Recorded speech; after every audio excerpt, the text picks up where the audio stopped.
महापालिकेच्या वतीने 22 मार्च रोजी राष्ट्रीय लोक अदालतीचे आयोजन करण्यात आले आहे।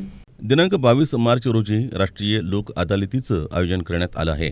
या लोक अदालतीमध्ये मालमत्ता कर विभागाकडून सुमारे 24,000 व भूमी व मालमत्ता विभागाकडील थकबाकीदार असलेल्या मिळकतदारांची व गाळेधारकांची प्रकरणं तडजोडीकरता दाखल करण्यात आली आहेत। दाखल प्रकरण निहाय सचिव जिल्हा विधी सेवा प्राधिकरण यांच्या मार्फत संबंधित मिळकतदारांना नोटिसा बजावण्यात आल्या आहेत।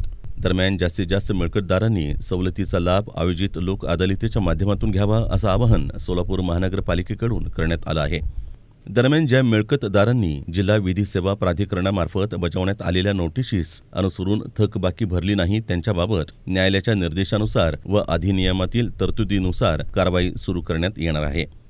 दरम्यान लोक अदालती अंतर्गत यापूर्वी नोटीस बजावूनही थकीत कर न भरलेल्या 22 मिळकतींवर बोजा चढवण्याकरता जिल्हाधिकारी कार्यालयाकडे प्रस्ताव सादर करण्यात आला असून आणखीन 50 थकबाकीदारांची यादी प्रसिद्ध करण्यात आली आहे।